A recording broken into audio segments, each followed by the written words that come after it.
Hey y'all, how you doing? Welcome to my channel. If you've never been here before, please like, share, and subscribe. Join my strange little tarot coven. If you would like a personal reading from me, or if you would like to see me unbox this entire deck that I'll be using this afternoon, the Lunar Nomad Oracle, you can find that info in the description box below on how to do both of those things. It is the full cold moon. It is the last full moon of the year. It is the closest moon to the winter solstice, the darkest night of the year. I decided to pick a deck today that was, moon themed. I feel like we all need to get some messages from Mother Moon. So this is kind of like story time. So settle in, get yourself some tea, some coffee, whatever your hot beverage of choice is for the winter time, and settle in, because this book has very, very long detailed descriptions of each card. So I'm going to do an all signs reading today. I'm going to do all 12 signs in a collective message, and I'm going to just straight up read the message from the Lunar Nomad. Maybe y'all are tired of hearing from me. I don't know. I feel like these are very important messages. We'll see what your sign has. I will chop these up and post them individually as individual sign reads later on today, if you don't want to stick around for the long ass story.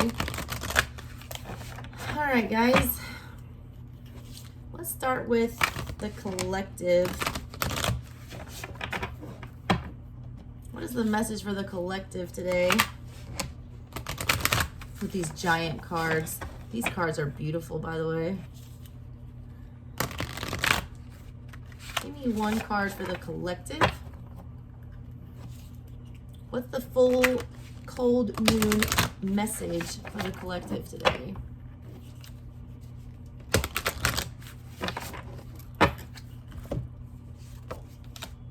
The letter 27, 9 energy, anxiety about communication, Roma, somebody from Italy here, Italian people, Buffalo. The date November 14th might be significant. The date January 13th might be significant. Toronto is on here. It's looking at all these different ways to communicate.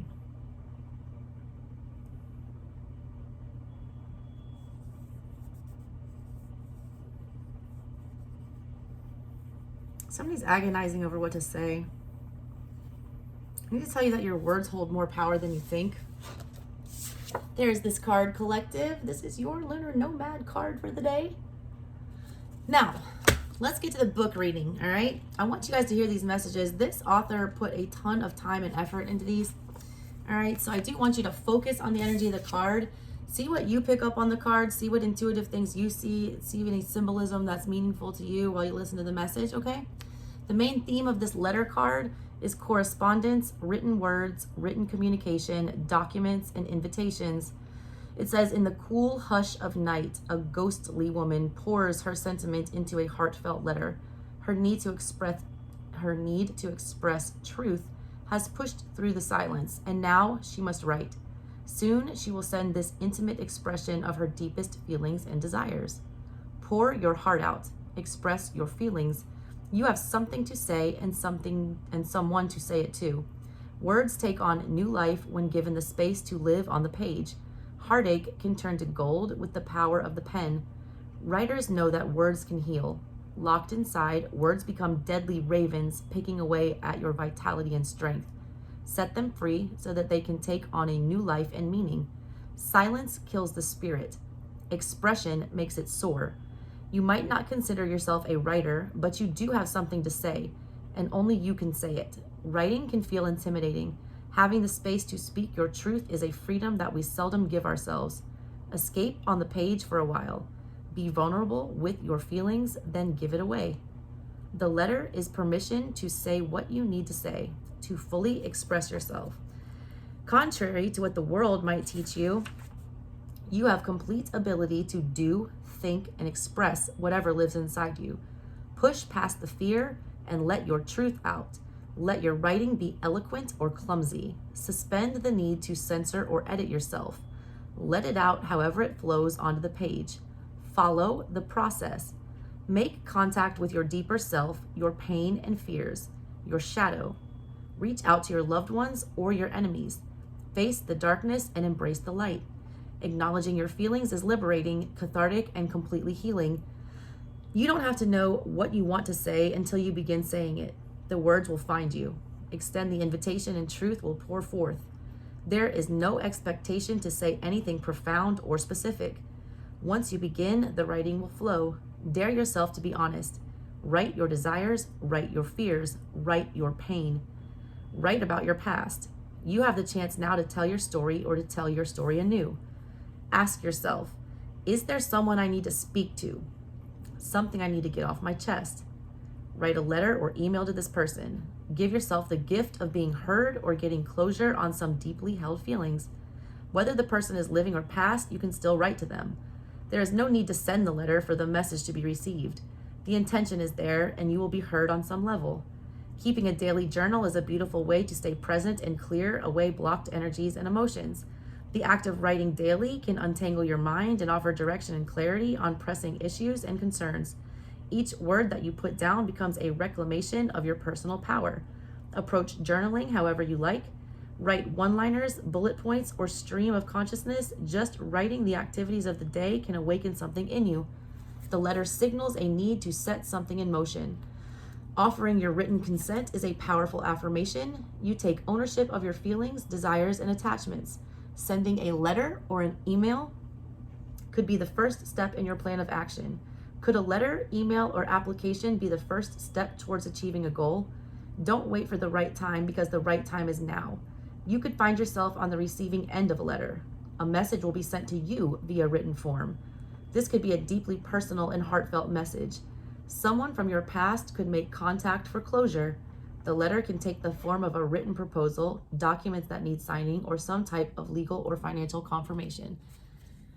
Communication is key, collective. Who do you need to talk to? Who do you need to, get something off your chest?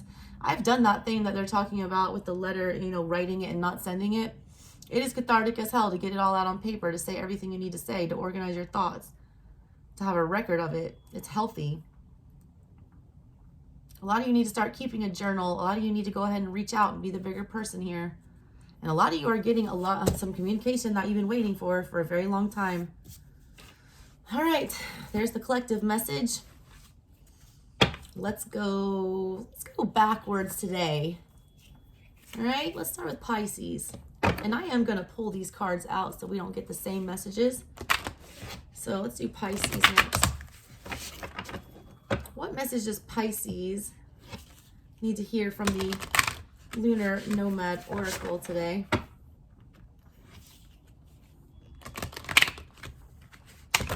What's the message that Pisces needs to hear from the Lunar Nomad today?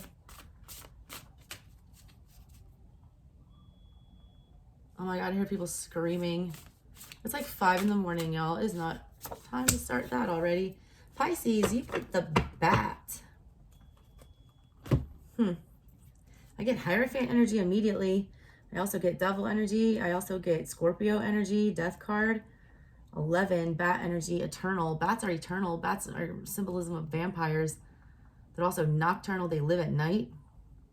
A lot of you guys have been staying up too late. A lot of you guys need to, start going to bed at a regular time. Y'all, there's some crazy beef going on downstairs. I hear it.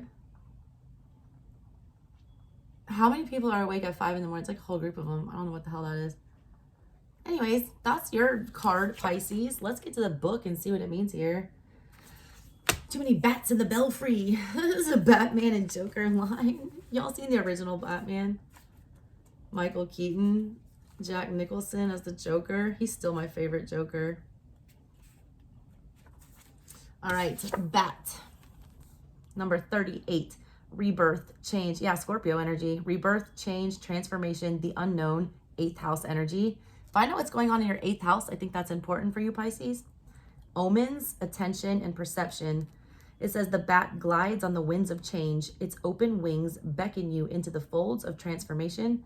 Its immense presence encompasses the logical mind, lulling it to sleep, allowing the locked doors of the lunar side to swing open. A brave creature of the night, the bat takes you through the heavy shadows of pain, sharing new ways of perceiving the world. Beyond your 5 senses is a mysterious state of being where you can shape shift by changing your perspective and navigate the inky dark through your sonar-like psychic perception. The bat can see in the dark and navigates by sonar. She has mastered using subtle perception to gain sense of direction. She reads the vibrational currents around her to map her route and locate her destination. Much like the bat, you have a sensitivity that can serve as a compass when you awake your lunar self. Deeply shamanic in her approach, the bat folds her wings around your solar self, suspending your need to understand your present experience logically. She entices your lunar self to come forward so that you can perceive beyond the boundaries of time and space. With your intuition, guidance and instruction will come through trance states like dreams and meditation. Open yourself to the subtle messages manifesting around you.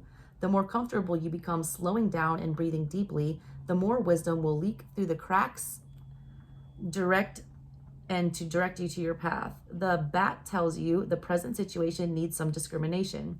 Something about this experience needs to be noticed, acknowledged, and acted upon. Trust your instincts. Ask yourself, how do I really feel about this situation? What feels like the right next step? What seems like the logical next step? How are they different? Asking questions opens the doors to perception. When you open the doors to your perception and fully engage your senses, the blooming signs, synchronicities, and messages in the atmosphere become apparent to you. Be aware that your body is a vibrational instrument that has a way of picking up on subtle frequencies that surround you. When you ask a question for your reading, listen to the response it elicits in your body. Trust your gut reaction, the fluttering of your heartbeat, or the prickling goosebumps that form in patches on your skin. These instinctual responses are alerting you to some energetic information. If you are unwilling to accept the bat's presence, it can make her appear severe and intimidating.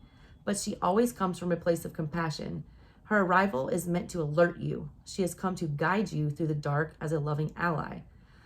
Sometimes the bat is seen as an omen of death, but death is misunderstood as the complete ending, when in fact it is really transformation and alchemical transmutation. The journey ahead is introspective. By letting go of the past pain and anything tethering you to the ground, you are spun into life and reborn as something completely anew. A healthy life is a series of small deaths. Each moment, you are offered a chance to be reborn, grow, change, and refine your unique expression in the universe. Honor this process of transformation so that you can stay in the flow of creation where miracles and synchronicities can happen. The bat has opened the doors to your soul. A personal truth has been revealed and now inspires change on a vibrational level. Let this shift in your perspective reflect outward into the world. The answers you seek are found in the darkness of uncertainty. Go there. If you trust your sense of direction, you will never be lost. Use whatever tools you need for healing, release, and transformation. Hypnosis and dream work are important tools for the bat. You might consider therapy, counseling, or a shamanic journey to help bridge the gap between the conscious and unconscious mind. Rekindle the communication between inner and outer world. The bat signals a need to say goodbye. People, places, and situations are siphoning away your energy. If you can, say goodbye to them. The bat is especially significant when it is time to change locations or homes. Making a move will link you into more miracles which are unseen at this time. All right, first of all, some of y'all need to do past life regression. I don't know why I picked that up for you guys. Also, it's Scorpio energy. It's time to change. It's time for a transformation. It's time for death card energy. It's also talking about being comfortable in the darkness. You guys are Pisces. You guys live in the 12th house. That's the house of the unseen. That's where you're the most comfortable. You should navigate good in this energy. You guys are the moon card. You know what I'm saying? Like you and Cancer, you guys are moon babies.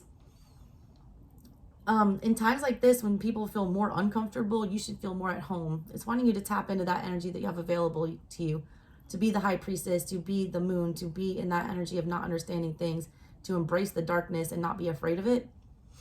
All right, Pisces, that is your message.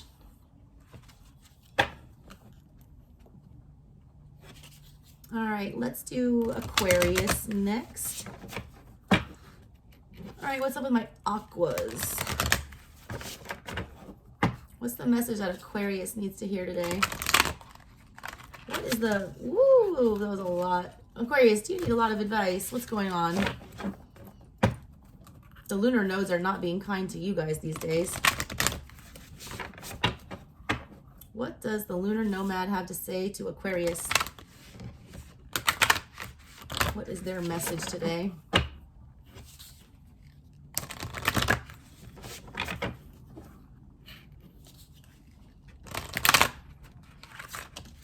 Y'all just want to keep flipping everything. Hey, one more Aqua.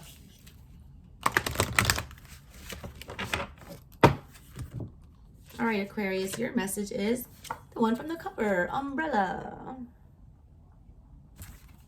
Why am I getting Mary Poppins energy off of this? Ooh, he looks like he's in the middle of a tornado. He also reminds me of the wizard from Wizard of Oz before he becomes the wizard, when he's just the guy in the traveling sales thing, selling spells or whatever, the crystal ball reader. Why do I get charlatan energy? Like, some of y'all are being taken on a trip. You need to pack. You're not expecting it. Expect the unexpected with this. Oh, my son's father is an Aquarius, and he has a song about this. He's talking about how, you know, my mama didn't raise no fool, and I brought my umbrella just in case there's rain.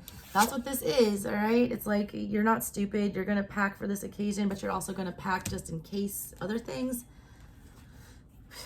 You're going to need more than, you know, you think on this journey is what I'm feeling here. Don't be unprepared, or don't get caught out in the storm. All right, let's read your card. Umbrella. Optimism, clear direction, floating, triumph, and against all odds.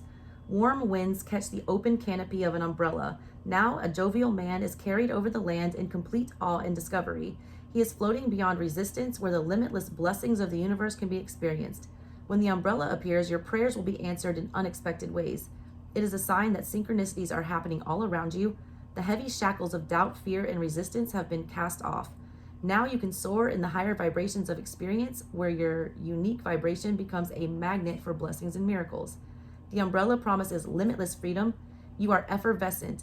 Hope floats, and negative attachments are cut from your life. Dark clouds of doubt and sadness clear away to reveal a sky glittering with possibilities. Your belly fills with butterflies as you feast your eyes on the wonder of the world. Gray skies are gonna clear up. Put on a happy face, Aquas. It says, as a child, I longed to fly, though my body felt heavy with inertia. My spirit held an ancient memory of weightlessness. The sensation would wash over me. I wanted to touch the night sky, float amongst the stars, above the treetops. I eventually discovered that floating through the sky, feeling that immense sense of freedom, was nothing more than a state of being. Close your eyes and breathe deeply. Let feelings of freedom spring up from your center. The umbrella conveys the message that the universe effortlessly supports you when you surrender. If you want to float, let go of the ground. Let go of all your baggage. Worry, doubt, fear, and uncertainty have no room in your life now. Allow yourself to feel as expansive as the wide open sky. Continue to breathe deeply and let the fire inside you glow and grow with each breath. Be in this moment. Let go of reason and particulars. Do not worry what comes next. Just fall into what is right now. Dance in the winds, sway with the trees, sing with the birds, let love in and give it out. Ask yourself, how can I float in this moment for a while without worrying about the particulars of life?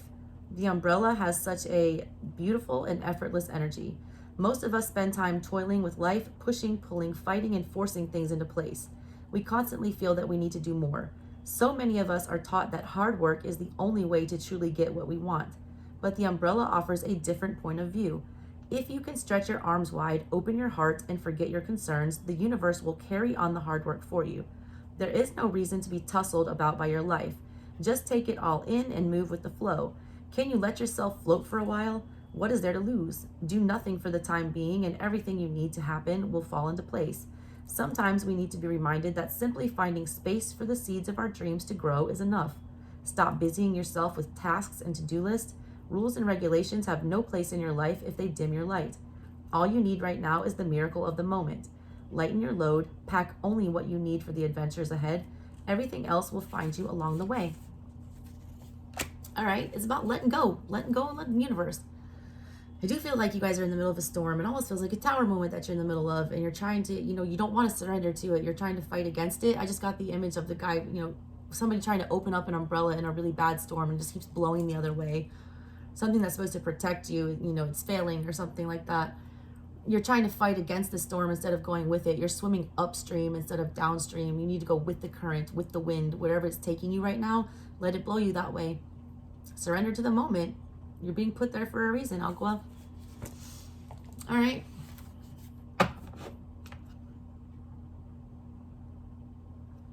That is what I got for you, Aquarius. Let's do Capricorn. What's the message for Capricorn today from the Lunar Nomad? What does the Lunar Nomad want to tell Capricorn today?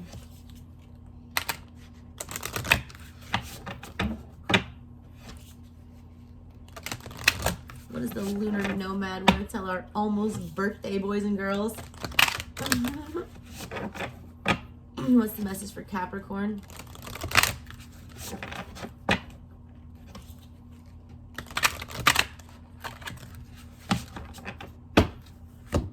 All right, Capricorn, you guys got stars. Aquarian energy, it looks like.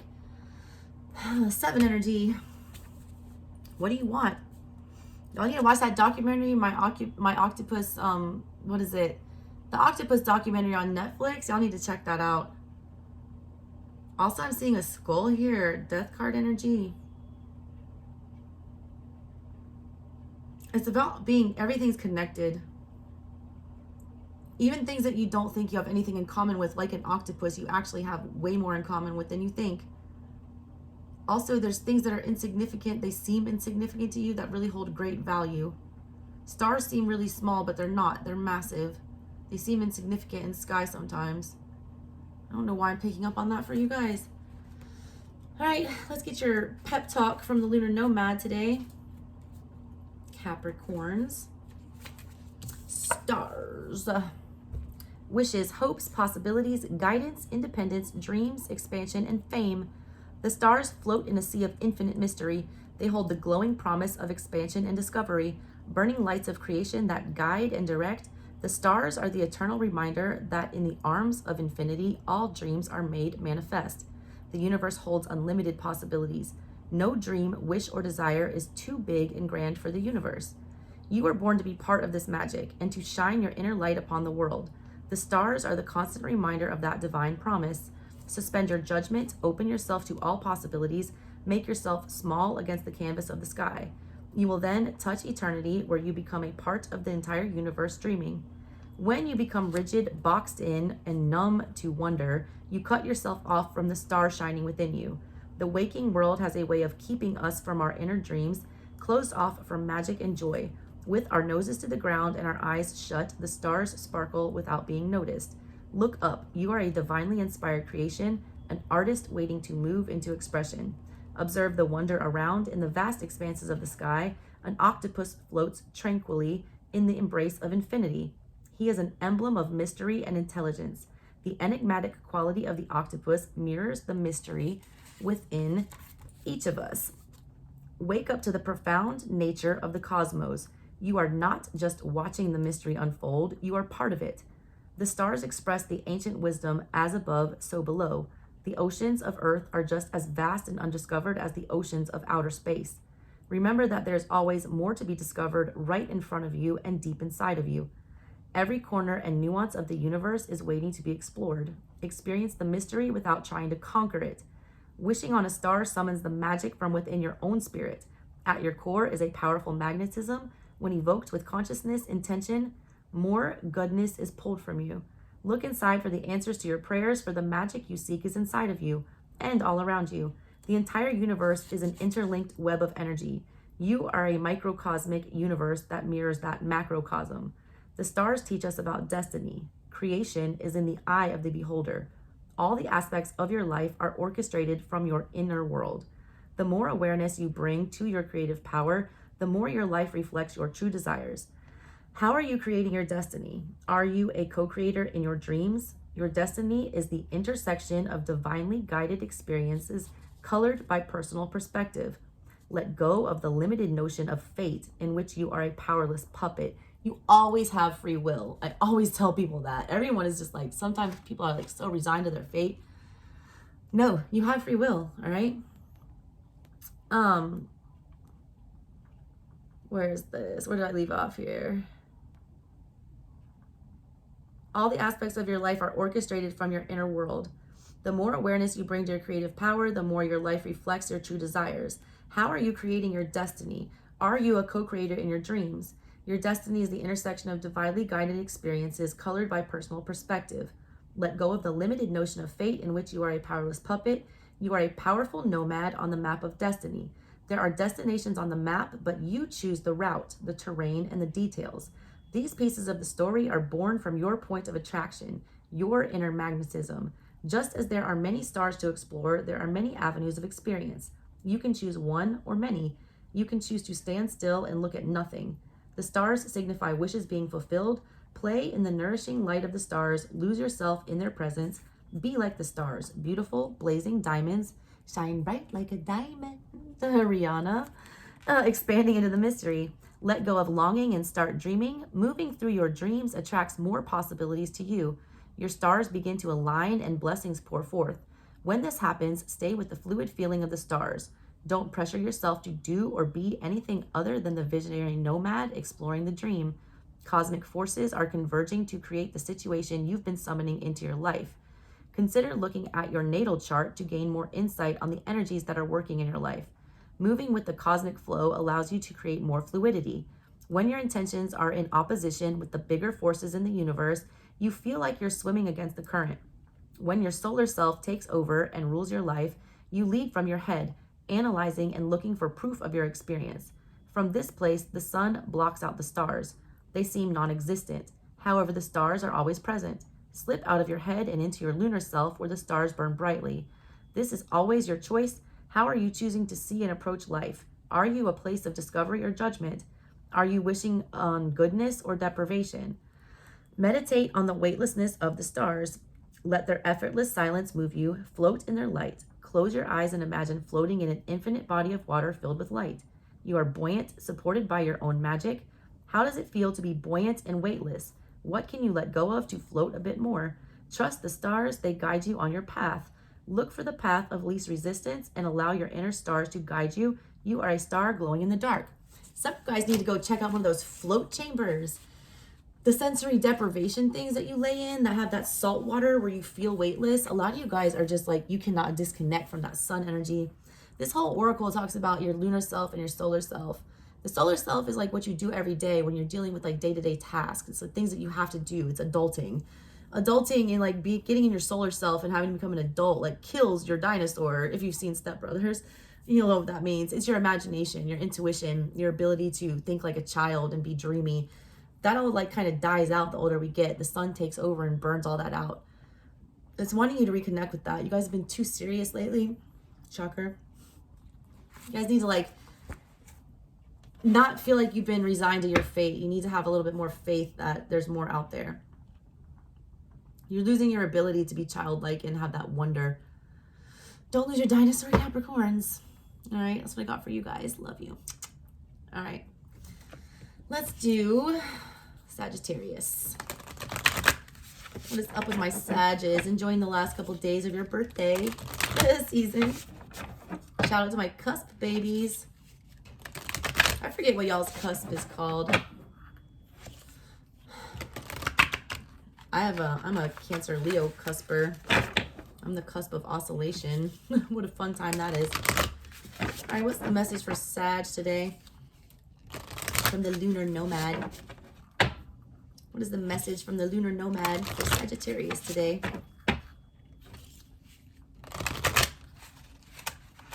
You, Jan.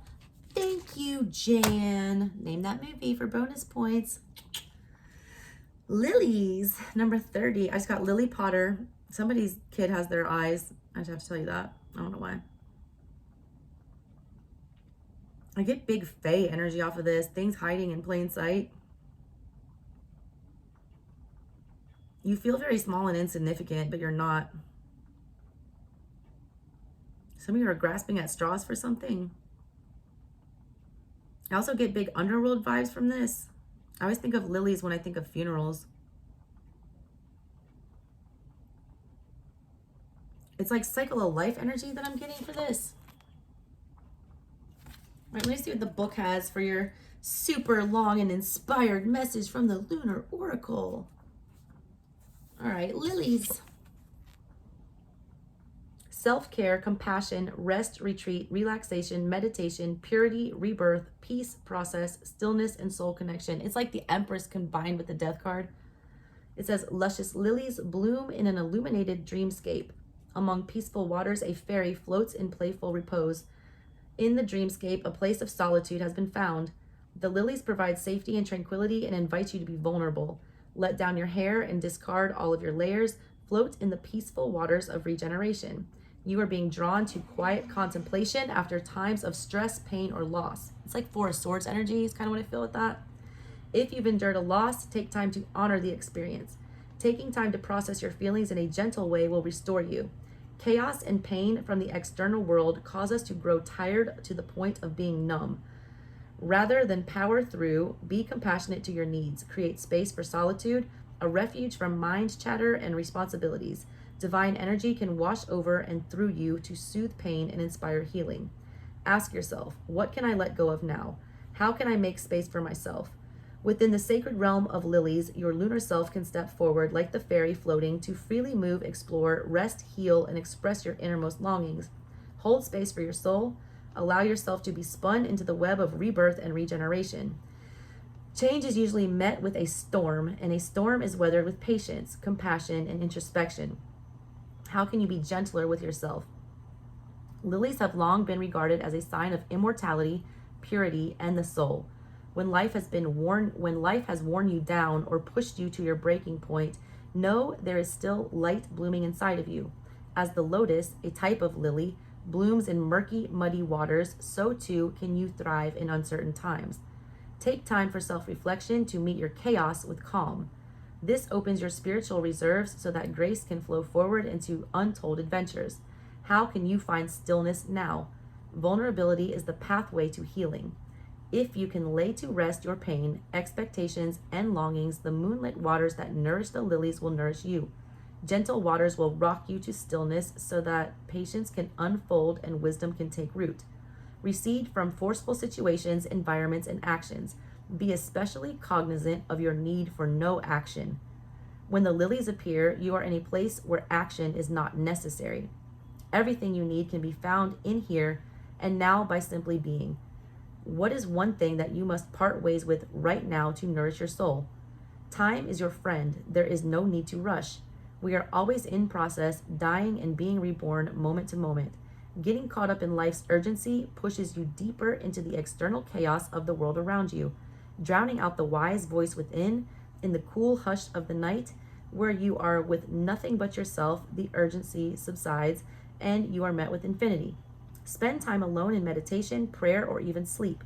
You have permission to steal away for a few moments to do one act of self-love. A day of rest is not a luxury. It is a necessity. Go on a solo weekend trip, make a trip to the spa, wander through the woods, have a restorative massage. Whatever you do, be in the state of allowing just for being. Time to chill out, Sag. Calm it down, all right? There's a need for you guys to just take a pause, take a rest. It's almost like I just got y'all playing dead. Some of y'all are just like so over it. Like I just want to do this some mornings, I swear to God. I just want to like pretend like I'm dead. Like I can't hear people. Like when my kids come to try to wake me up, I just want to like pretend like I'm not there. Like I can't hear anyone. I'm in a dream state. I don't have to wake up. This is not reality. A lot of you guys are like going straight up vampire mode. You need to just check out. Y'all, I think y'all went a little hard for your birthday season. I don't know what that's about. You need to make space for yourself. That's the biggest message there, though. And you need to be at peace with that. And also the action and non-action thing I think is important for you. Sometimes saying nothing is an answer. Sometimes, non-action is an action. It'll solve the problem. A lot of times people are just trying to get a reaction from you, Sagittarius. Don't let them, all right? Don't fall for the bait. Some of you need to hear that message today in a big way. All right, my Saggies, that's what I got for y'all. Love you. Till next time. Let's move on now to Scorpio. Mommy's favorite. Sorry, other signs. At least I'm transparent. Oh, what messages do my children need to hear today? From Mother Moon. We love this moon energy. Scorpios navigate well in the dark. What does Scorpio need to hear today? From the Lunar Nomad. What message do you have for Scorpio? Hey.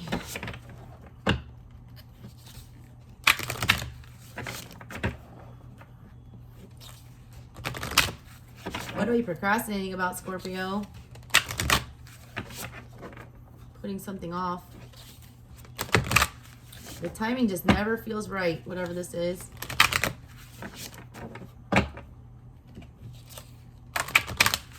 All right, Scorpio, what's your message? Dog. 18, 9 energy.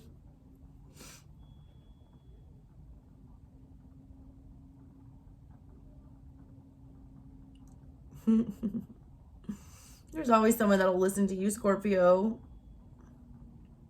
A lot of you are having a hard time finding someone that's as loyal as you are. You kind of just rather be single, like you and your pup is what I get here. Like some of you are just like, you can't trust anyone but your damn animals. It's the only ones that are actually there for you all the time. Let's see, 15 is the devil, 16 is temperance. Well, it's like, 1 second. I gotta work my way through the tarot here. I can't think today. 17 is star. 18, moon energy. Is that moon energy? Because 19 is sun and then judgment. Yeah, moon energy. But making peace with it.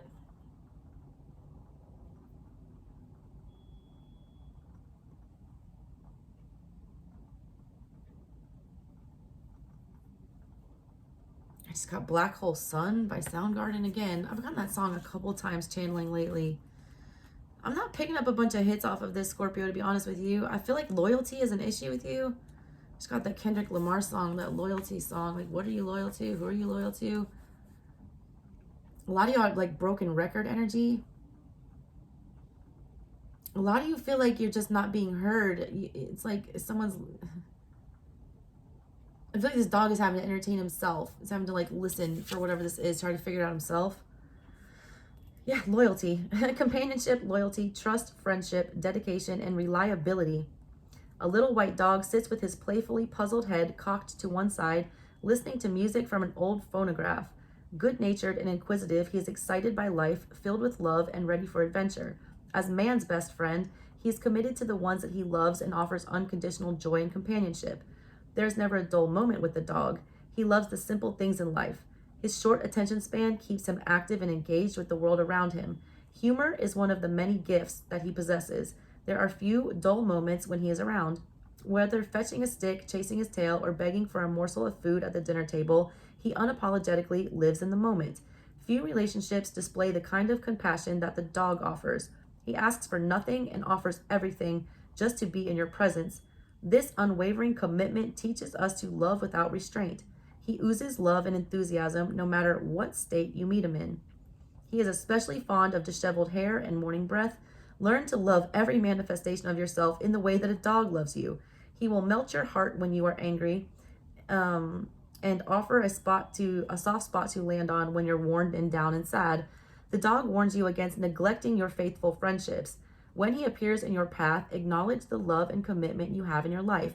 One kind of committed friend can change your life and brighten the darkest days.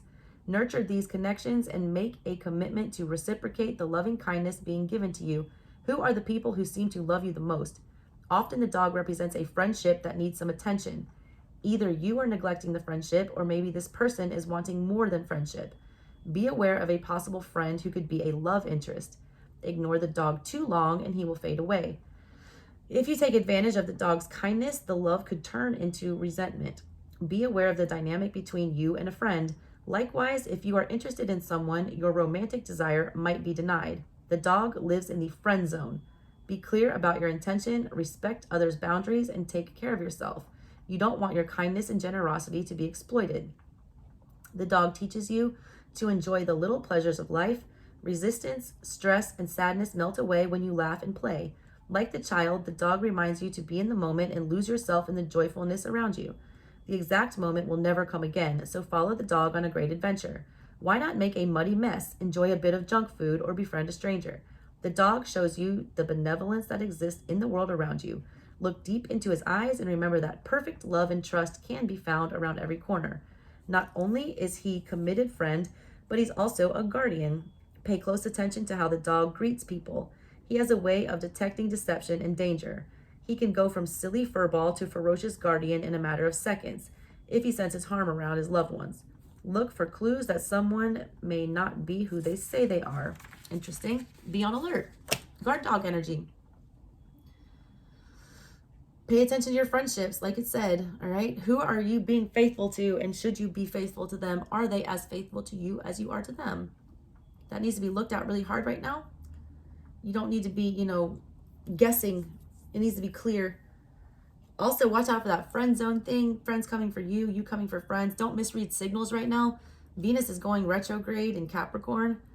There could be a lot of mixed up signals romantic wise, lots of strange things going on in that department. So just be really careful about extending your love offers.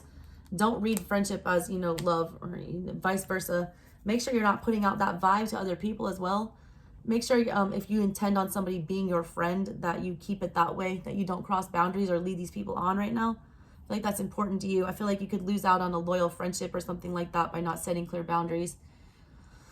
All right, my Scorpios. That's what I got for you guys. Shocker, we want somebody loyal that's going to die for us and just be happy to be in our presence. My presence is a present because my ass. Kanye West mood. Big mood. All right, Scorps. That's what I got for you guys. Love y'all. Catch you next time, my babies. Alrighty. Let's do Libra.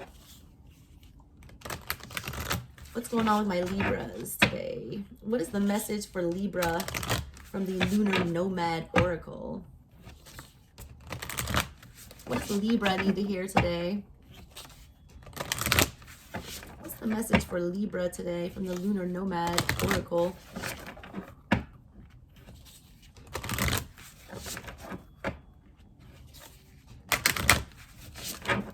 What's the message for Libra?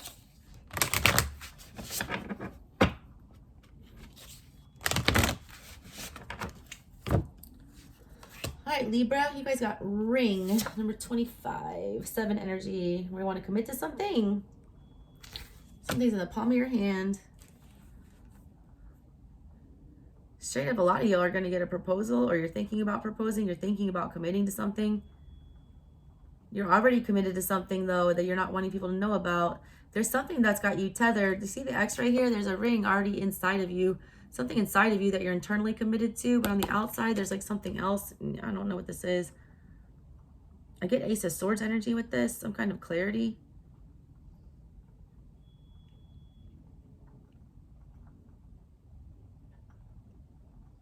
Are you going to stay committed to whatever this is that's so, there's like 2 things I feel like you could commit to.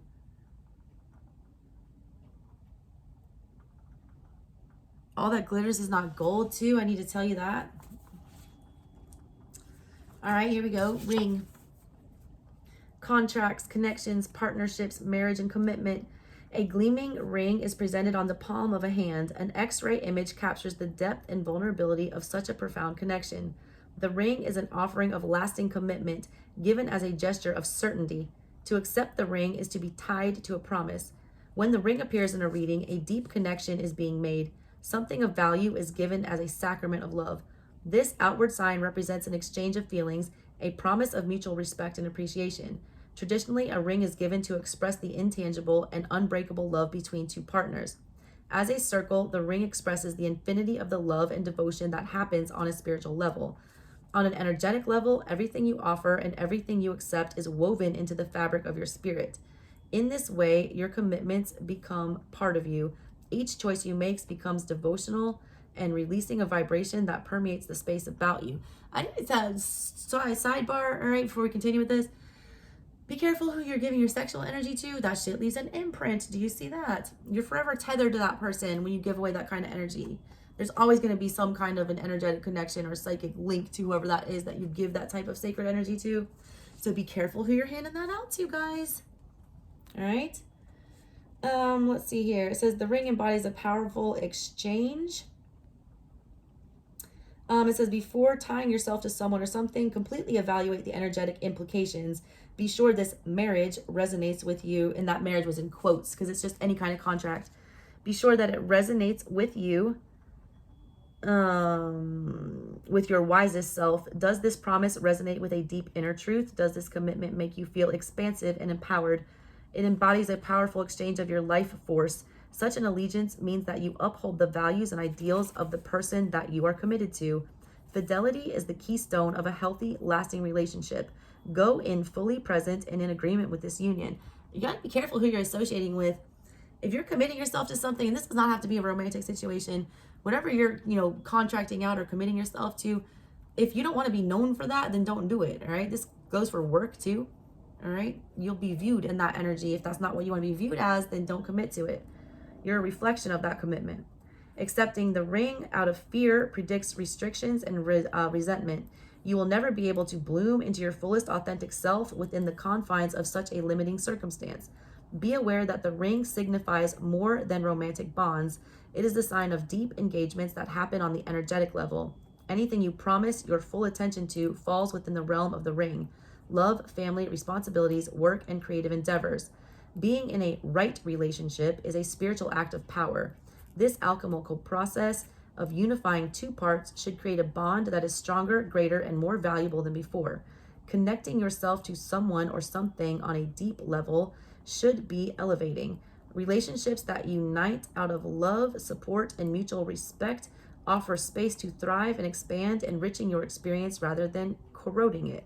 Ask yourself, am I in the right relationship with the situation at hand? What commitments no longer serve me? Do not squander your precious energy. Say no to commitments that are restrictive, and say yes to experiences that create unity and right relationship. Right relationships always feel amplifying and empowering. The choice you make should feel good when you make it.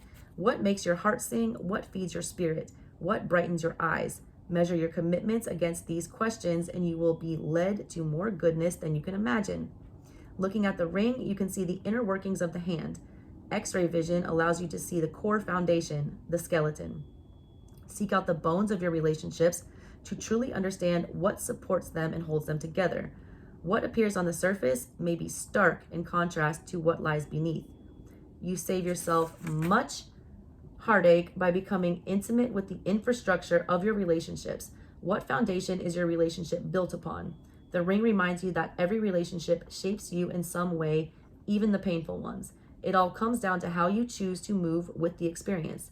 When a relationship has a painful ending or an impact on your life, consider how it has shaped you, opened your eyes, or made you aware. Be gentle with yourself, lean into the experience, and see how you can grow from the pain. Awareness of your past helps you avoid repeating painful cycles over and over again. On a literal level, the ring can appear as an offering of marriage or a proposal. When the ring appears, you have a choice to commit yourself or go in a different direction. This can be an offer of any kind, depending on the other images that appear around the card in the reading. A lot of y'all are entering into commitments going into the new year. You gotta be careful about that. Is this something that you want to be tethered to? Because I feel like a lot of these things are going to have a permanent effect on you. So just be really cautious about who you're doing business with. Is this something you want to be associated with? Is this something that you can live with forever? Is this a permanent scar that you're willing to carry around? All major commitments like that leave some sort of permanent mark or scar. If you're willing to accept that, then go for it, all right? Just be very careful who you're tethering to. I feel like your energy is, powerful right now. Don't give it away unless you really want to. Things are going to want to attach themselves to you guys, Libra. All right, my Libra babies, that's what I have for you. Have a good one, and I'll talk to y'all in the next go round. Love y'all. All right, let's do Virgo.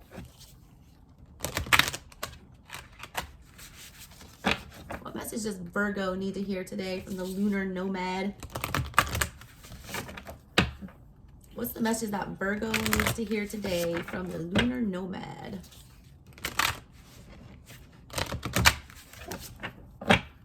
What's the message for Virgo today? Oop, popped right out. Taking it. House. Did anyone else's mother make them get one of these little silhouette cameos when they were younger? Because mine sure did. My cute little profile. I get 10 of Pentacles energy with this. A lot of y'all got a lot of guests coming for Christmas. I'm just picking that up randomly. Emperor energy. A lot of you guys need to take control of your house. Number 4 there. A lot of you guys are thinking about adding children. A lot of you just had a baby and that's really throwing a monkey wrench in. A lot of you are in blended families. I'm getting Brady Bunch energy off of this.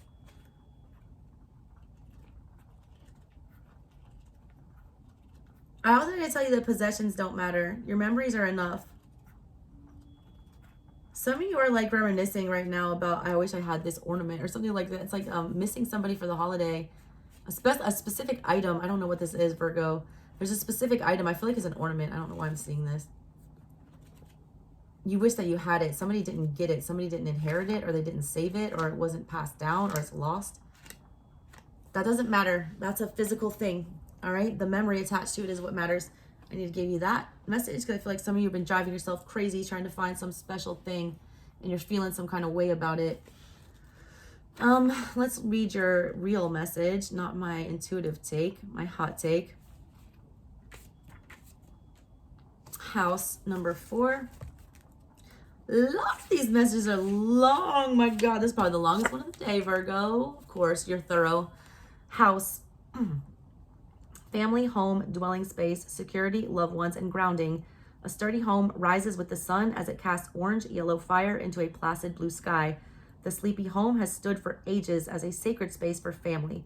Infectious laughter of children fills the halls, and the homespun warmth of parental affection stands as sturdy as the stone foundation of the house itself. If you listen closely, you may hear the cooing of a newborn child or the celebratory bark of the family dog rousing everyone from the spell of sleep. The house is built on good intentions, on the dream of safety and shelter for those within. It offers warmth, comfort, and reprieve from the outside world. Home is where the heart is, where the love and support are found. The past and future intersect at this point in the sacred wheel of life.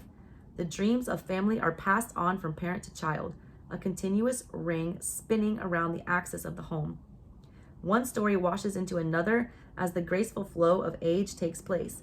Children become parents, parents become patriarchs, and the family line can be traced in the lines of the weathered clapboards, the well-worn paths of the garden, or the handwritten letters tucked in the attic.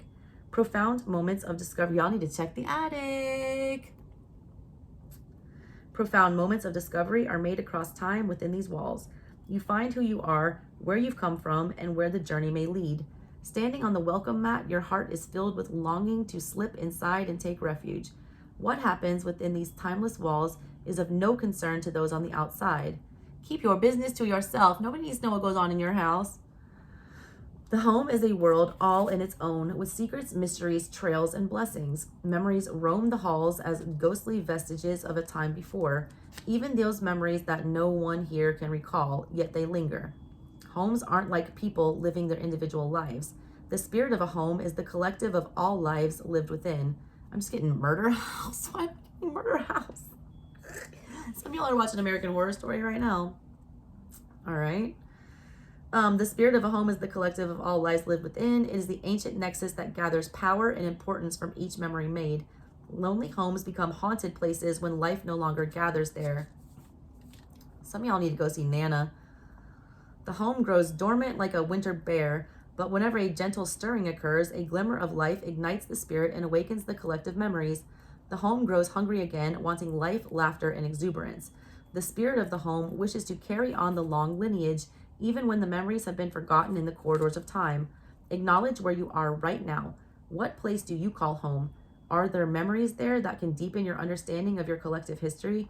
Understanding your lineage helps you discover the blessings and challenges of your own journey. Look to your past, your familial connections, and your ancestors. In this way, a new home is a blank canvas, young, impressionable, and ready to be imbued with life, vitality, and desire. Filling the home with your energy and the collective hearts of your family quickens it into life. This is a chain reaction that carries on until the memories are no more. And so too does this place hold witness to your journey, both the misfortunes and blessings, the pages of your story. If you take up residence in an old home embellished with historic significance, then you connect yourself to a larger narrative. The stories of those before, even though no blood connection exists, become intermingled with your spiritual DNA. You become a strand in an intricate web that shapes the soul of this place as much as it shapes you. What can this space teach you? New, historical, or inherited, the house is a place to find roots and spread wings. Take refuge there and make within these walls a sacred space to express and inspire your most intimate dreams and desires. Let the house be a safe haven to cultivate and compose yourself. Maybe you've never had the experience of a stable home or even any connection to family, but the subtle strands that bind all hearts together still remain. There is still time and place to make unimaginable connections to your family, your roots, and your lineage. Make a home for yourself. Research your heritage. Visit the places that link you to your past. The sands of time can be moved to heal those deep wounds, and new memories can be made if you do it before time has run out. Family is a beautiful and complicated creature. The house is the space in which families thrive, mingle, and expand. Those who are not blood relatives can still be family. Family is truly what you make it, just as the home is a reflection of you. You choose your family or tribe. Just as you choose your thoughts and your experience, ask yourself, who do I consider family now? How can I deepen that connection? When I read for someone, I often find correlations between the physical space, their bodies, and their inner reality. I have come to know that the house is a reflection of the complicated inner world within each of us. Whatever is happening under the surface, in your head and heart, shows up in the state of your home. To some, the house is a safe space, and to others, it is a prison. If you can explore this deeper, you'll uncover the old wounds that need healing. Excavate your core beliefs about the house to make peace with the ghost of the past. Lay them to rest by speaking them kindly and hearing their full story. Hold space for yourself, your mind, your heart, your soul, and all your longings. Give those purpose and presence in your life, and your house will truly become a home. Wait, all right. That was a lot. I'm tired of reading after that one, Virgo. Of course, you got the most thorough description. All right, does your house reflect who you really are? Do you have bad memories or good memories? A lot of you need to just go sage the hell out of your house. I'm telling you that right now. Clear out some energies. Also, when some of you are moving, you should do some research into the house. Be careful what energies you're moving into. Be careful what energies are still lingering. Also, be careful of the mark you're leaving on places when you go there. What kind of an imprint are you leaving on places when you're in and out of them?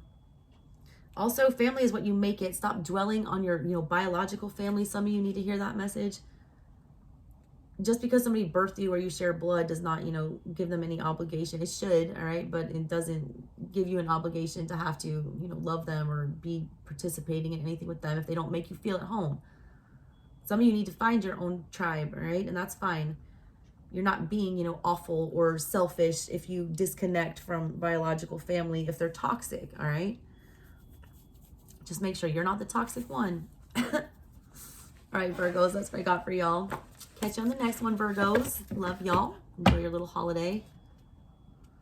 All right, let's do Leo.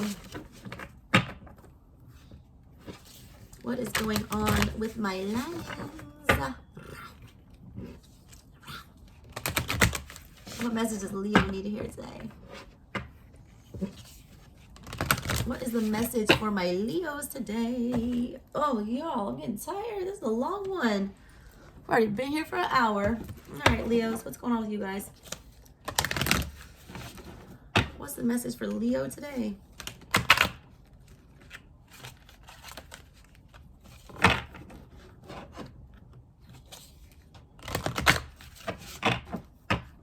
What does Leo need to hear from the Lunar Nomad? Child.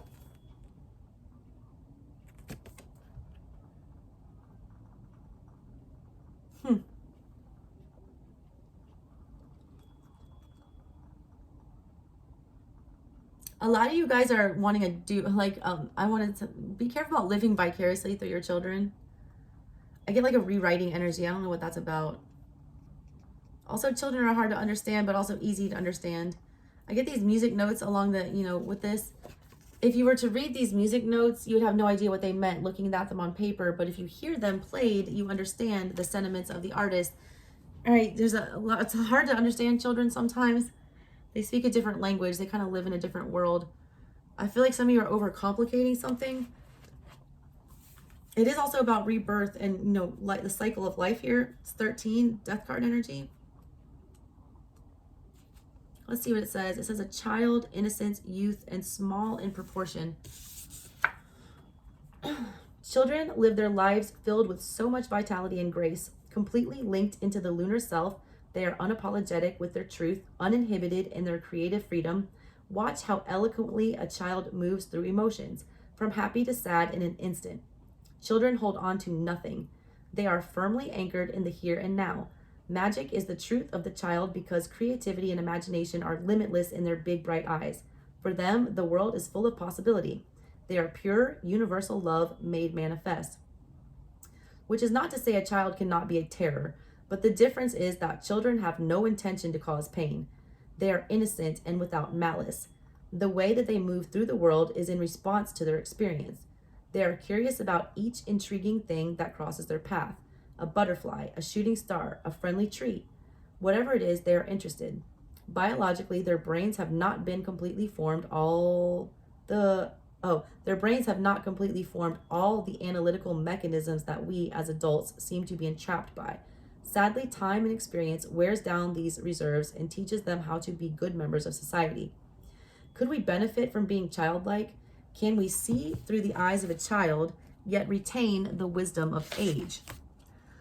Absolutely. Experience teaches us what hurts and what feels good, what is dangerous and what is safe. These are beautiful and valuable pieces of wisdom. Mindfulness is a gift, but paranoia is a curse.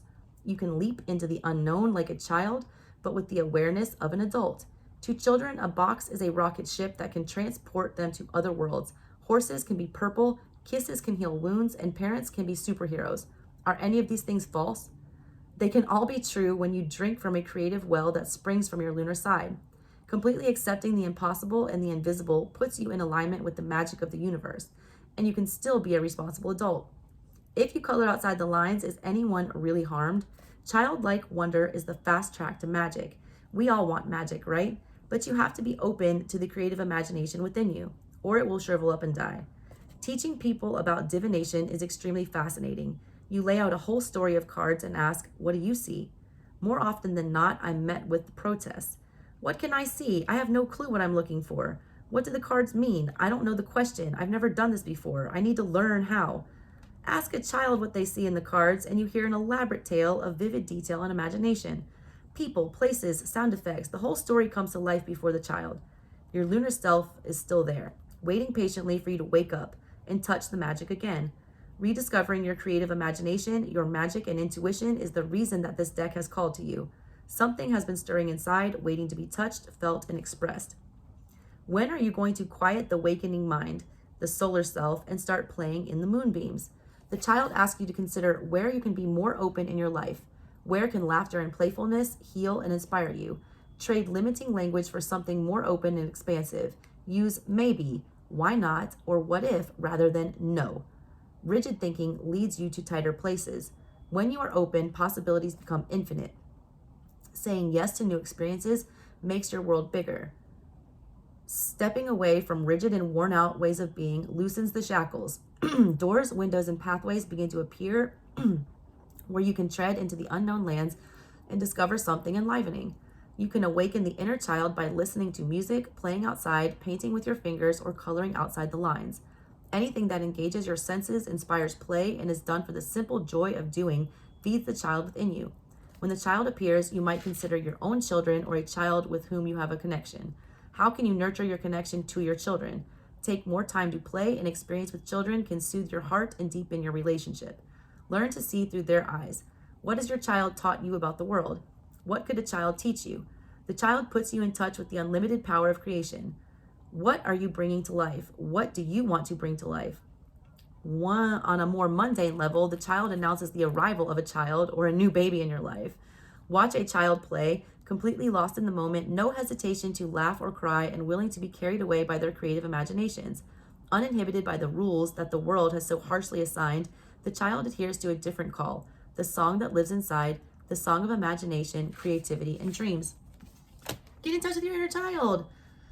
It's Christmas. It's like holiday time. Go do something fun. Like, a lot of you are too serious, all right? A lot of you have forgotten how to have fun. A lot of you guys just say no, like way too much. You just like shut shit down. Like your imagination is just like dying out. You need to believe in the impossible. You need to believe in the crazy. You need to get your magic back, all right? Protect your magic. You're losing it. You're losing your dinosaur too. Somebody else had that earlier. Who was it? I forget. Don't do that though, all right? God, that's the whole part of life that's fun. The wonderment. I just had a baby, all right? He's like 15 months old. That baby looks at anything he picks up. It's like, God, it's like he just saw the Sphinx or something. He's fascinated by the smallest thing, even a marker in his hand. It blows his mind because he's not jaded and he hasn't seen it all before. He doesn't have his baggage that he's carrying with him. Not yet, at least. So I'm going to try my hardest not to give him any. But that's what this is. You got too much baggage. You can't even, let it down for a second to, entertain the option that something might be new and exciting. A lot of you guys are just very, I've been there, done that. Nothing's exciting anymore. Find something to get excited about. All right, Leos, that's what I got for you guys. I love you, my lions. I will see you the next time. Bye. All right, Cancer babies. What message does Cancer, my little moon child, need to hear from the Lunar Nomad? What's the message for Cancer from the Lunar Nomad? What message does Cancer need to hear today?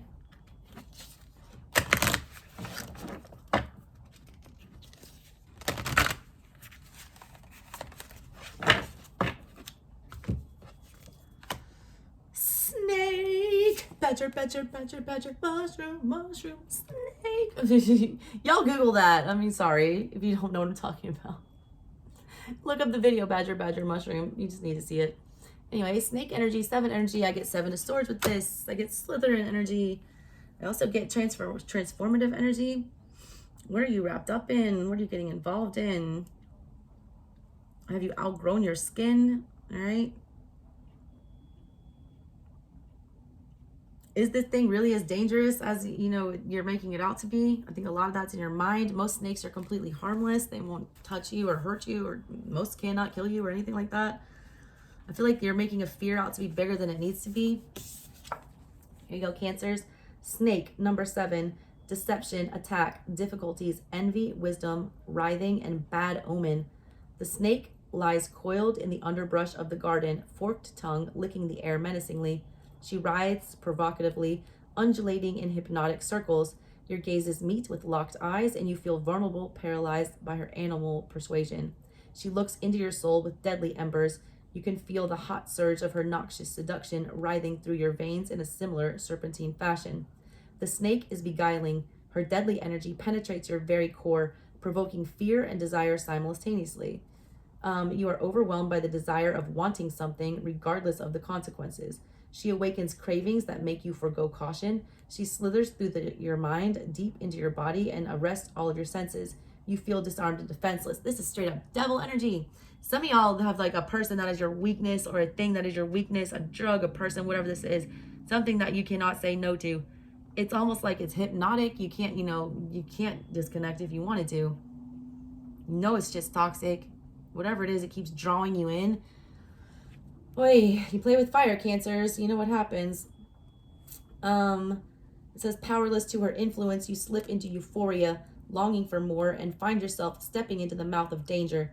The snake awakens our sexual nature like the heat rising from 2 bodies intertwined, building internal fire, lost in ecstasy. Lust overtakes reason. Any semblance of consequence has fled your mind. Lust and love are not the same thing. Some of y'all are having sex right now and thinking that it is love, and I need to remind you that it is not. All right? Somebody tends to persuade you back with physical affection and things like that, and you fall for it, Cancer. Don't do that. You guys just love, to feel loved and feel emotion and to feel wanted. But if they're only making you feel wanted on the physical level, that shit's toxic as hell. It says the snake personifies the reptilian brain, the portion of our brain that controls our animal instincts and the deep desire for survival. In a positive way, the reptilian brain is a survival mechanism, allowing us to respond to danger and provocation in a way that preserves life. However, the reptilian brain can lead to domination, control, and aggression. Interestingly enough, the reptilian brain craves ritual. which can turn seeking desire into negative habits and destructive cycles. Essentially, the snake points to our inner desires that are born out of our need for survival, regardless of their true validity. When approached respectfully, the snake can show us how to be powerful in our own instinctual nature. Consider how long you are using your personal power. Power out of balance becomes destructive, restrictive, and consuming. Red-hot anger can give you a sharp tongue that lashes out with each word, or dangerous actions that plunge their fangs deeper and deeper. The snake can represent the loss of control of our emotions, desires, and power. Be on guard when the snake appears, because her charming nature can lead to hazardous actions and situations. She often comes in the form of another person or situation that seems enticing but can ultimately lead to peril. Lust can disguise itself as love. As convincing as the snake is, there's always an underlying feeling of something being off kilter. Trust that inner warning before charging ahead on into doom. Ask yourself, am I in the midst of a passionate indulgence at all costs to my well-being? You fear the snake for a good reason. She is powerful and, when provoked, deadly. Her appearance is cautionary. Be on guard for anything that might lead you astray. Be especially vigilant when a too good to be true situation falls in your path, but avoid paranoia. Overtures can be blindsiding, especially when you are seeking the easy way out. When the snake appears, your inner alarm is alerting you to the danger ahead. Sometimes we tread into the land of danger willingly. Oftentimes we do it unconsciously. Knowing when something is a true danger means looking at the subtle signs. Do you stand to be harmed? Could your actions have negative consequences? What are you giving for the getting? A snake-like person is charming, manipulative, and intelligent, twisting the facts for selfish gain. Self-serving and harmful, the snake persuades you into doing things that only break you down in the end. The snake may represent an abusive relationship where codependency leads you to cycles of pain. The same is true for addictions in their raw and invasive form. Even with the foresight of danger, you foolishly got into the lair of the snake, believing that somehow you are immune to her bite. Sooner or later, you will feel the sting. Willingly swallowing poison can only lead to destruction. Low vibrating thoughts and feelings of hate, envy, and anger are all poisonous. Evaluate what thoughts and beliefs you are swallowing. Our self-talk can be immensely limiting and painful, and most of the time we are completely oblivious to this inner chatter. The snake presents herself as a warning and a choice to change course.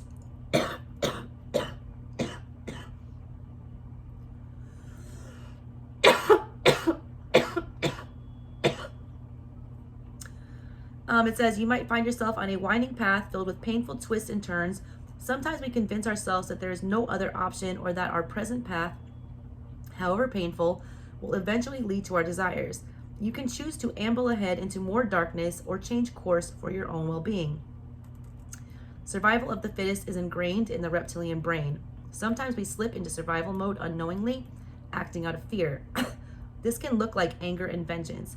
Though you may feel vindicated, survival mode can easily turn into victimhood, where forgiveness can be hard to muster. But forgiveness is a powerful antidote to the snake's bite. Forgiveness is not forgetfulness. Rather, it means you are calling back your power, breaking the gaze, and choosing to follow your deeper wisdom. All right, this is the Bardo snake, all right? And it does give you this little exercise in here. I'm going to read it to you. You're the only one that had this so far, Cancer.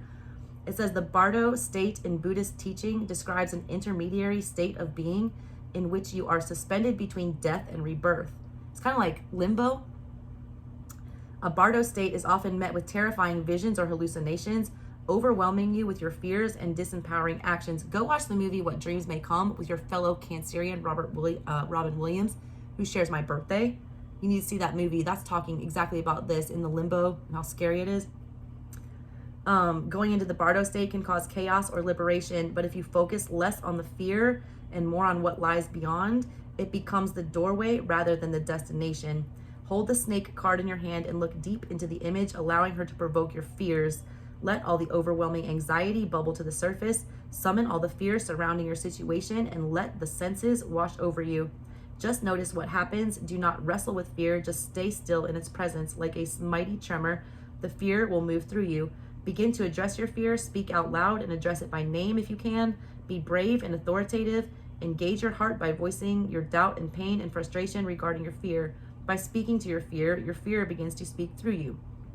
When you have had all you can take, repeat the affirmation. I have made peace with you, my fear. You have no power over me. Then flip the card over, disengage from the feeling, relax into the arms of change. I just got the Glinda, you have no power here, be gone. It's like the Wicked Witch. And then I got like, I was also seeing like the, when they're practicing the charms in Harry Potter, and they're trying to, you know, it's like ridiculo. They're making something look ridiculous so it doesn't scare them anymore. It changes like their biggest nightmare into something that's like completely, you know, hilarious that you can laugh at. But yeah, Cancer, that was a long message. You got some devil energy around you. I don't know what it is. It's going to be different for all of you, but figure it out. All right? Do not go down that path. Do not be enticed by whatever that is, my Cancers. You guys are too sweet, all right? You do pray. You see the good in everybody. Like, you see potential, and you are often, you know, taken advantage of, and there's somebody trying to do that right now. Don't let them take advantage of your good nature, Cancer. That's what I got for you guys. I love y'all. Catch you next time, Cancer. All right, let's do Gemini. What's up with Gemini? What's the message that my Geminis need to hear from the Lunar Nomad Oracle today? What's the message for my Geminis on this full cold moon? My little Gemini son howled at the moon tonight. He always howls at the full moon, and I live for it. I love him so much. He's so my child. What's the message for my Geminis today? One more.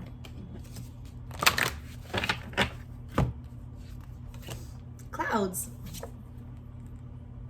Why is there a perfume bottle on there? Can't cover up something with perfume. Can't mask the odor. Also, perfume can be intoxicating. It can make you, it can trigger memories. A lot of you are going to be like coming into like that smell thing where you smell things and it triggers memories, or it can bring things back. Also, a lot of you, like there's some of you have like a cologne or something of your ex that you wear or that you spray in your room. Smell is tied to memory in a very big way. That can be good or a bad thing. All right, let's get your big old book message here for you guys. Let's see here. Clouds. It does feel like air energy, so it does feel like Gemini energy. It says, yeah, confusion, conflict, lack of focus, obstacles, worries, and depression. 9 of Swords mixed with 7 of Cups. I have smells that will trigger me, that I'll forget everything, and they'll just make me crumble. Like I get weak when I smell certain things.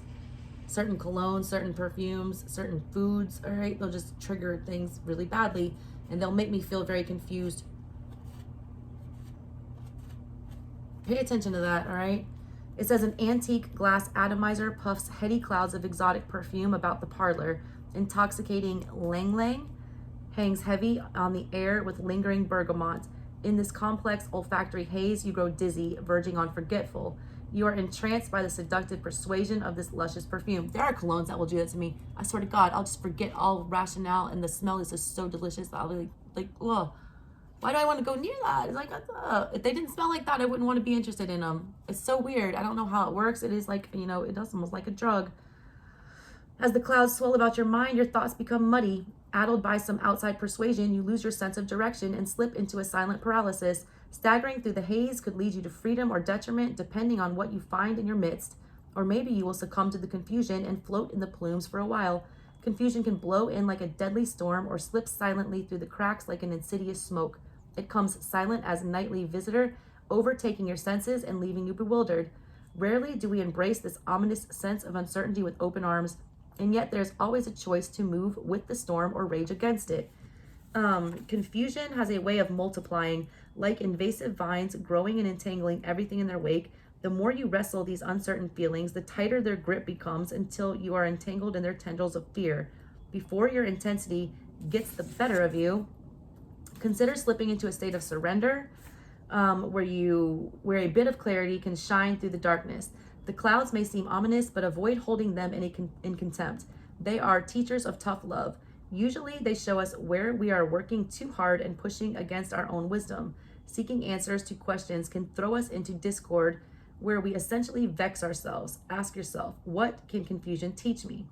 When I see the clouds, I recall all the times I have driven through a rainstorm.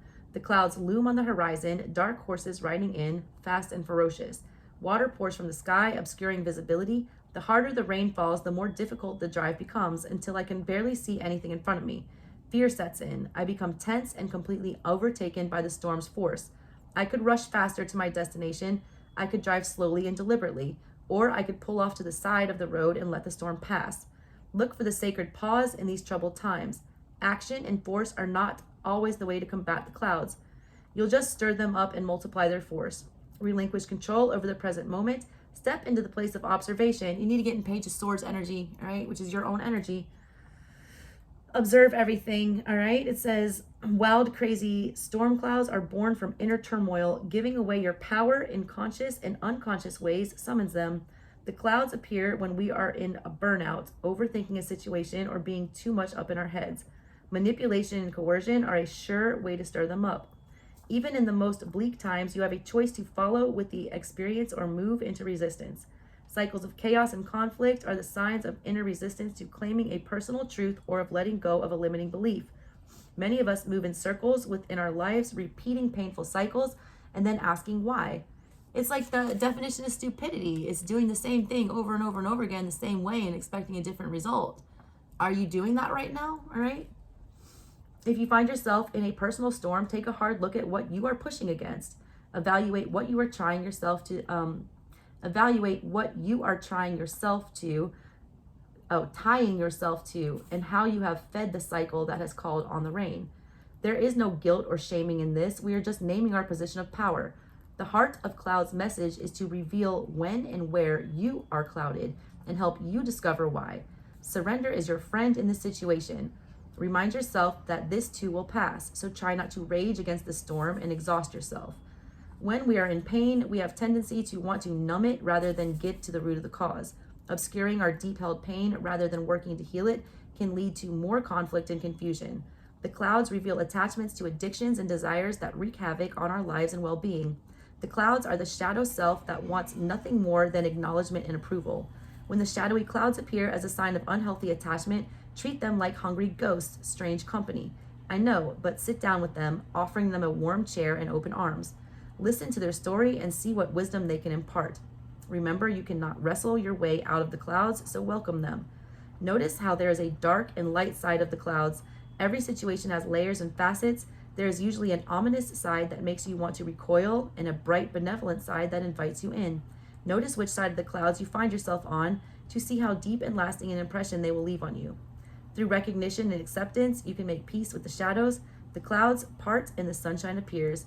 Reach into the clouds and pull out the bright blessings and treasures that are hidden there. It's telling you to ride out the storm. I feel like it's like quicksand energy. Like the more you struggle, like the worse it is. So you just gotta sit there and take it, all right? You also have to take accountability for what put you there. Did you drive into the storm willingly? Did you call it in, all right? Did you, summon it? What part do you play in this?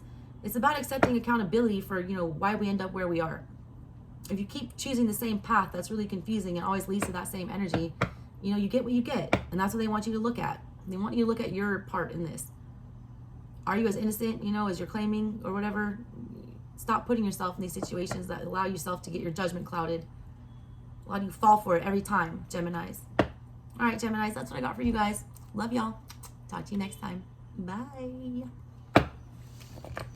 Alrighty, Taurus. What's going on for my Tauruses? What is the message that Taurus needs to hear from the Lunar Nomad Oracle today? What is the message that Taurus needs to hear today? Give me one card for Taurus. Their message on this full cold moon. What is it? All right, Taurus, what you guys got? Heart. Oh my gosh, the bees. This is beautiful. Oh, it's got all the labels. Aorta, pulmonary, inferior vena cava, hive mentality. I feel like something is stirring your heart. Something needs to wake your heart up. Heart chakra is very important here for you guys. 6 energy. It's an energy of like needing to come together with other people. Your heart needs to be worked on. There's like a belonging, like a community thing with the bees here. All right, Taurus. Love, empathy, emotions, compassion, sweetness, affection, and attachments.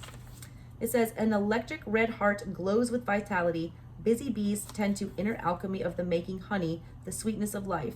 The bees represent the sweetness of life at the center of your being. The heart is a sacred, fragile hive housed at the center of your being, filled with the sticky, sweet honey of life. It pulses, moves, and pumps your being full of vitality, strength, and sustenance. The heart holds your essence, the innate magic that is yours to use as you see fit.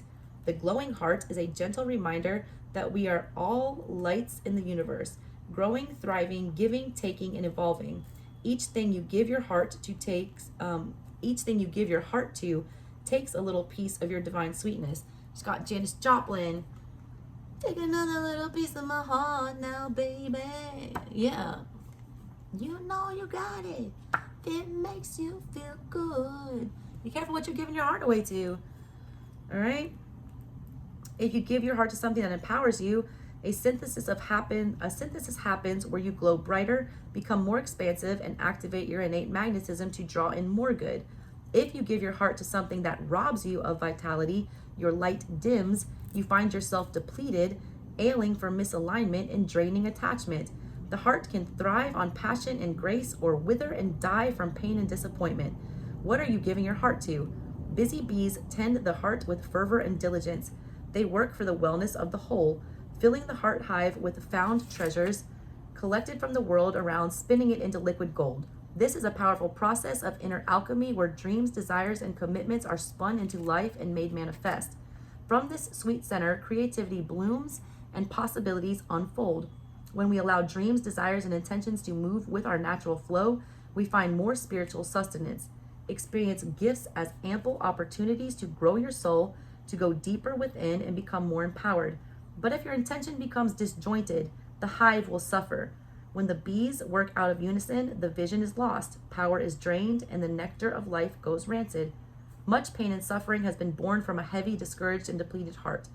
What are you filling your heart with? The heart teaches us a simple truth. What you give to yourself is a powerful message to the universe. It becomes a prayer, a mighty wave that washes over your world and colors everything with intention. What you feed your heart grows and blossoms all around you. Be mindful of where your heart lies and know that you are in control. Bees are the noble guardians of the heart. They nourish, protect, and sustain the heart. Keeping the heart fluid and functioning allows for emotional stability, mental clarity, and positive connection. As one bee dies, another is born. Just as one desire becomes manifest, another will take its place. This is like wand energy, all right? It's constantly, rebirthing and regenerating. Just as one desire becomes manifest, another will take its place, keeping the tides of rebirth continuously moving. When you honor the compassion of the heart, her keepers inspire wellness, passion, and create a life where you can flourish. However, if you lose your rhythm, your personal clarity, chaos can ensue. A troubled heart breeds a troubled life. If you find yourself with heavy heart and a cloud of confusion, give yourself space to rest, relax, and heal from the inside out. In the macrocosmic sense, each one of us is a busy bee tending to the heart of the universe. This means that each one of us has a unique gift to give to the world that helps to sustain the wellness of all. Like bees, we are superorganisms. There is no separation in the cosmic sense. My actions wash over you and your actions wash over me. The suffering we experience in the world is only an indication of our collective loss of interconnectedness, love, and compassion. Change comes when we are brave enough to travel to the center of our own hearts and drink from the sacred honey there. By being you and tending to your personal empowerment, your heart glows brighter and casts light into the world of shadows. Ask yourself the profound question: how am I adding to the sweetness of life? When the heart appears, it heralds a time of great emotion and deep-seated experience. A journey must be taken inward to explore the chambers of the heart, to face your hopes, fears, and desires. When you listen to the heart, you are opening a dialogue of profound proportions. Be honest about how something is adding to your life.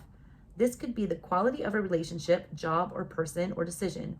Remember, every time we give our heart to something or someone, we are creating a direct line to our vitality, meaning that if something or someone robs you of precious energy, Before long, you will feel unwell, literally get heartsick. Just as bees have become endangered, so too has our acknowledgement of our wants and needs and how that feels in the life we lead. Your heart is precious, and so too are the things that you dream and desire.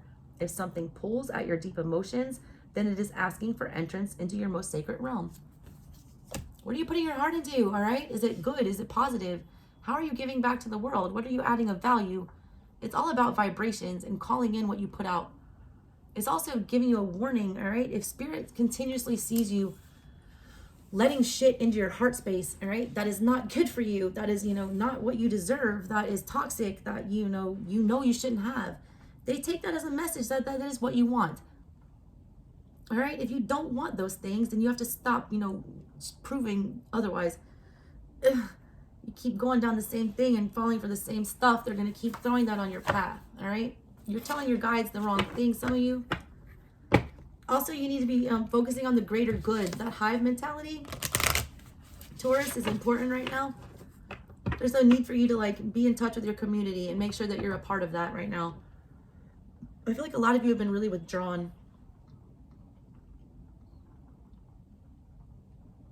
All right, and Tauruses, that's what I got for you guys. I'm not really getting much more intuitively off of that. Just be careful, all right? A lot of you are putting your heart back together, and don't let anyone come in and fuck that up for you. All right, Tauruses, I love y'all. Catch you next time. Bye. All right, last but not least, what is going on with Aries? What is the message that Aries needs to hear from the Lunar Nomad today? What is the message from the Lunar Nomad Oracle for Aries today? What is the cold moon, full moon message for Aries today? And one card for Aries.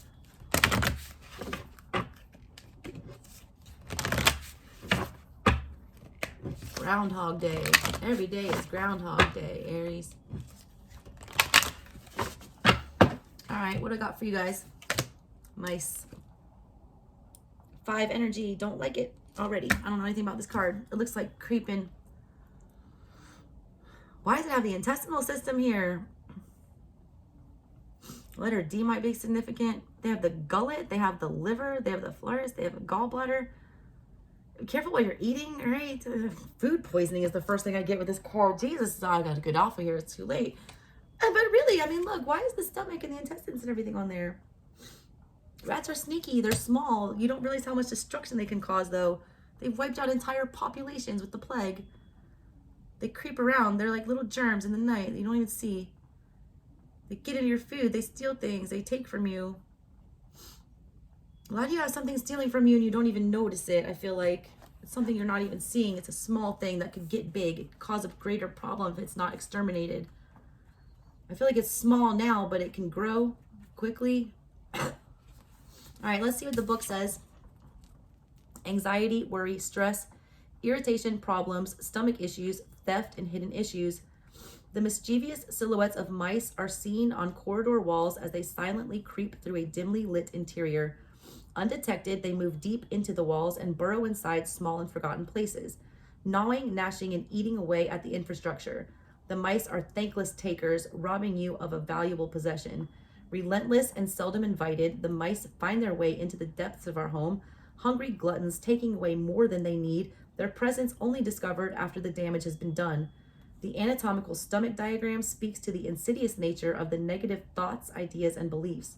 Like mice, they creep into our hearts and minds, eating away at our vitality until weak spots form. Unprotected goods attract unwelcome interest from the mice, especially when left among clutter and debris. Under the veil of your own chaos, the mice feed and nest, causing irreversible damage. Look at your surroundings for signs of these deadly visitors. Who or what is intruding on your life and gnawing away at your joy, well-being, and peace of mind? Are there small clues warning you of a larger issue? It's looking for energy vampires. It's looking for energy vampires, all right? That's what it's looking for here. Stealthy and persistent, the mice will find a way around obstacles and obstructions. Ignoring the mice will never effectively banish them from your life. Pinpoint what attracts them in the first place, destroy their interest, and they will flee your company. The mice are warning that something isn't right, regardless of how it appears on the surface. Do not be fooled by their small, furry, harmless demeanor. They are insidious. Their destruction can begin in small and unassuming ways, like a silent mold that spreads until it completely engulfs everything. The mice are the onset of stress that turns into a full-blown ulcer, or the small fray in a wire that sparks a house fire. The little debts add up to bankruptcy after a little while. The mice are rarely friendly, though they do not come with ill intentions. They are vermin, simply driven by an instinctual desire to thrive at the cost of your own destruction. They feed on your well-being from the inside out. There are always inconspicuous signs on the surface, overlooked by doubt or reason. However, underneath you will find their handiwork clearly visible. Look behind the walls, under the floors, and in the closets. Look inside yourself to assess the damage. The mice steal, damage, and destroy your home, prosperity, and good health. But their arrival is a deeper message that you need to look inside yourself. Unacknowledged issues can consume your mental, emotional, and eventually physical vitality. You're being instructed to account for your wounds, scars, and pain. The unhealed parts of your being can leach up from your subconscious mind and into your present reality. The mice represent toxic thoughts, emotions, and beliefs that are surging through your system and shaping your reality. Left to their own devices, these things become your ultimate destruction. You might find yourself paralyzed by fear and pain as your life falls into ruins. What toxic thoughts, feelings, or beliefs are you grappling with? Have you let go unnoticed or acknowledged? Now is the time to breathe awareness into these avoided places before they advance any further. Anxiety, stress, and depression are all telltale signs of the mice's work in your life. Find the source of your discomfort and eliminate it. With self-compassion and tenacity, you can combat the mice and reinstate peace in your life. There are warning signs that if something foul is under the surface of your life, they're just feeding on it. Clarify your boundaries, own your space, internally and externally. You are the gatekeeper to your body, mind, and spirit. Before destructive intrusions enter your sanctuary, become explicit about whom or what you will invite into your space. Avoidance is not the answer, but awareness will lead you to freedom.